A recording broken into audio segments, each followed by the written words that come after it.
Hey Reddit. This might be the hardest post I've ever written, but also the most cathartic. It's the story of how I went from being my dad's right hand and my brother's best friend to the black sheep of the family, to the CEO of a rival company that beat them at their own game. This is a story about family, betrayal, and finding your power, even if it means burning bridges you thought would never break. Growing up, we were the type of family people envied. Think weekend barbecues in the garden, Christmas karaoke nights, and Sunday roast dinners where business and jokes mixed freely. My dad, Mark, started his logistics company, Sterling Freight Solutions, back when I was 4. He was a legend in our town, worked 2 jobs until the company made enough to support us. He was rough around the edges, but had a big heart. My mum, Denise, was the glue. She ran the household and did payroll for the business part-time. Always cheerful, always defending us when we got into sibling scraps. And then there was Josh, my older brother by 6 years, my hero. He taught me how to ride a bike, sneak chocolate before dinner, and even how to pitch myself in mock interviews. We were close. He nicknamed me Mogul because he always said I'd be running things one day. We dreamed about working together like some sibling business dynasty. We'd sit at the dinner table as kids and argue over who'd take over which department. Josh. I'll do sales and people. Me. And I'll run operations and make sure you don't screw it up. Dad. You two will take over the world. It was understood.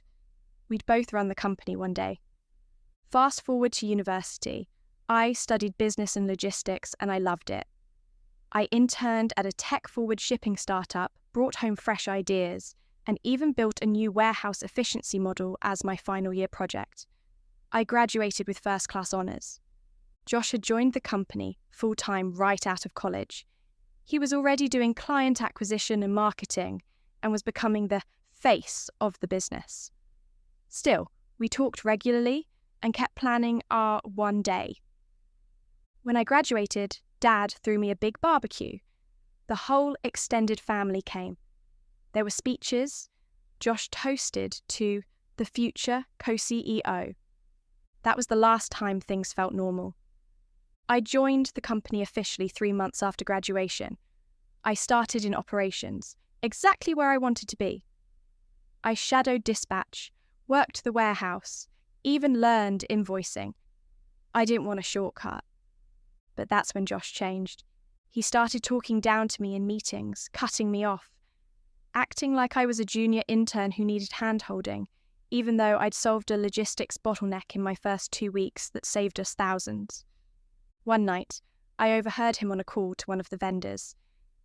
Yeah, she's just learning the ropes. She's not really involved in decisions yet. Excuse me? Still, I let it go. Maybe he was just nervous about sharing power. Then it got worse. He'd hold private meetings with Dad. Important client discussions would happen without me. When I'd ask, Josh would say, You don't need to be involved in everything. Chill.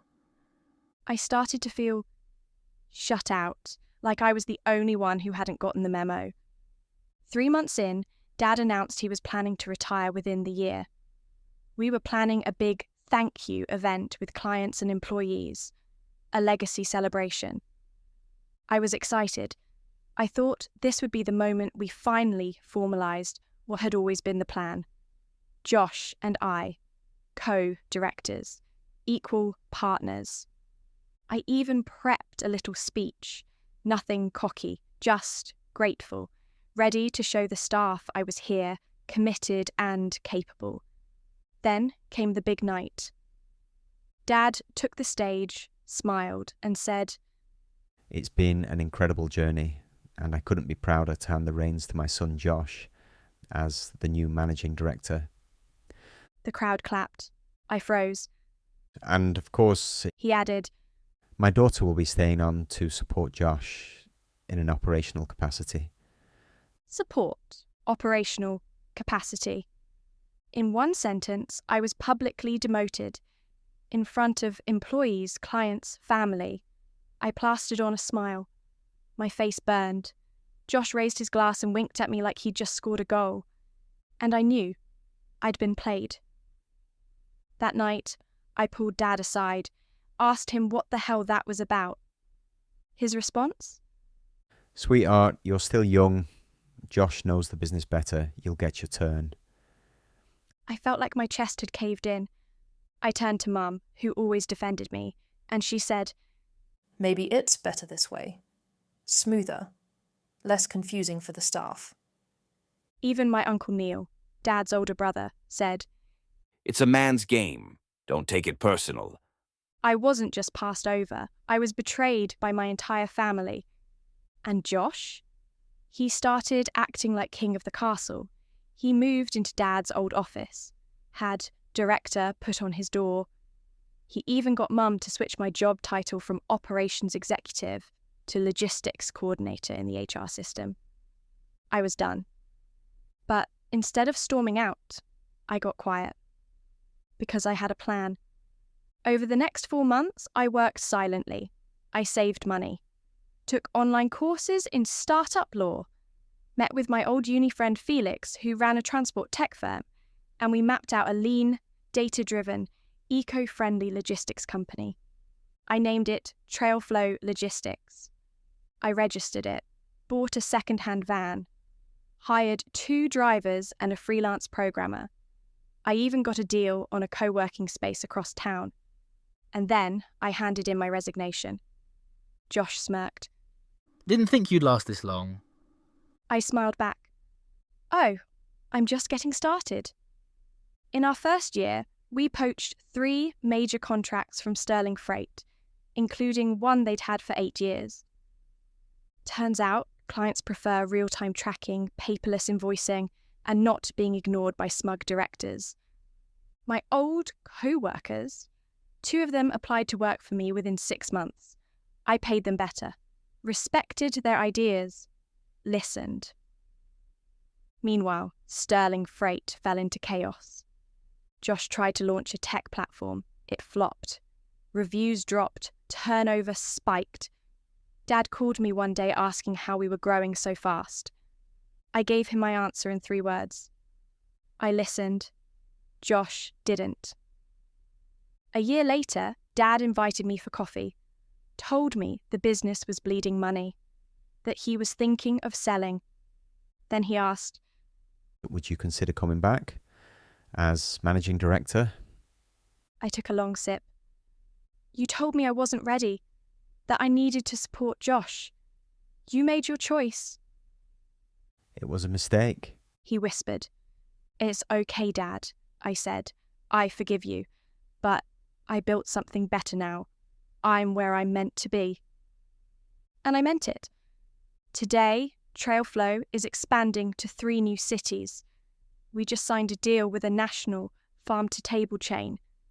We have a grant partnership supporting young women in logistics. My brother, he's working for a generic shipping firm as a regional sales rep. We haven't spoken since. I still love my family, but I love myself more. And sometimes that means walking away, even if you walk alone. Because when you believe in yourself, you're never truly alone. Update. Hey Reddit, it's been about 4 years since I posted my original story, and I've had so many messages asking for an update. Honestly, I never expected my post to resonate the way it did, but I've finally got a quiet moment and enough emotional distance to sit down and tell you what happened next. Because, wow, the drama wasn't done when I walked away. So grab your tea, because yes, the family tried to spin the block. It started about 6 months after Sterling Freight officially folded. Their biggest client, who we had snagged just months earlier, had publicly announced they'd never work with them again due to poor communication and outdated infrastructure. That was the final nail in the coffin. Shortly after that, I got a text from Mum. Hope you're well, sweetheart. We were thinking maybe we could do a family dinner soon. All of us. Like old times. I didn't respond right away. Then came another message from Josh. Hey, been thinking a lot about how things ended.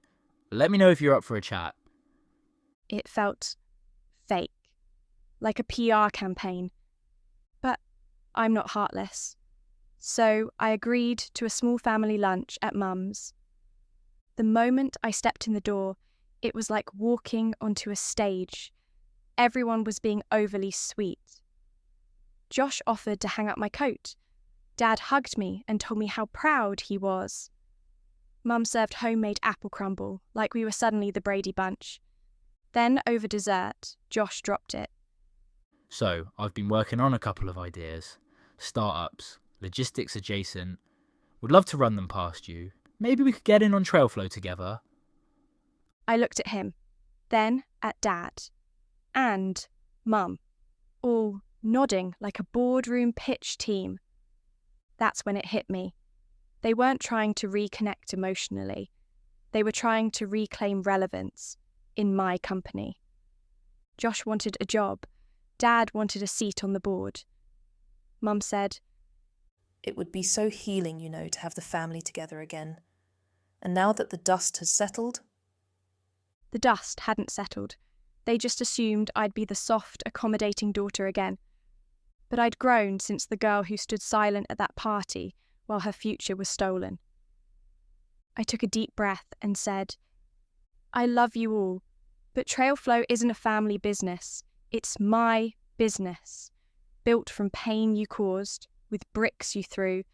I'm not opening the doors just because your house crumbled. Dad frowned. Josh laughed nervously, like I was joking. Mum started to tear up. So that's it then? Dad asked. You're turning your back on your own family? I stood, smiled, and said, I'm setting a boundary.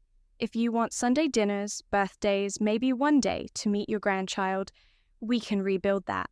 But Trailflow isn't up for negotiation. And I left. That night, I cried. Not because I regretted it, but because grieving the version of your family you grew up loving is a pain no one prepares you for. But life had better things in store. I'd met Daniel a year before, a quietly ambitious software developer who helped me streamline Trailflow's tracking system. He saw me for who I was, fierce, loyal, driven, and loved me for it, not in spite of it. We got married last spring in a garden ceremony surrounded by friends, my old uni mates, a few of my longest-serving staff, and, yes, Mum came. Alone. She's trying, quietly, and I've let her in. Slowly. Last month, we had our first child, a daughter. Her name is Ava. She already owns a tiny Trailflow onesie, and if she ever wants to take over one day, she'll never be underestimated the way I was. What I learned after all this. Family doesn't mean loyalty. It should, but it doesn't always. And when someone shows you who they are, believe them. Forgiveness is optional. Boundaries are not. You can love people from afar. Some bridges don't need to be burned, just closed for maintenance. Forever. Success built on integrity will always outlast shortcuts and ego. You don't have to explain your glow-up to the people who dimmed your light. Trailflow just hit its 5th year in business. We're opening 2 more hubs and launching a mentorship program for young women entering logistics and supply chain industries. I'm writing a book, tentatively titled Driven, about my journey. And more than anything, I'm raising my daughter to trust her voice, value her worth, and never let anyone write her out of her own story. Thanks to everyone who read the first part, sent messages, and encouraged me. You reminded me that we're allowed to rise, even when others want to bury us. And if you're out there, sitting in silence while someone else takes credit for your work, remember, you're not a side character in their story. You're the main character in your own.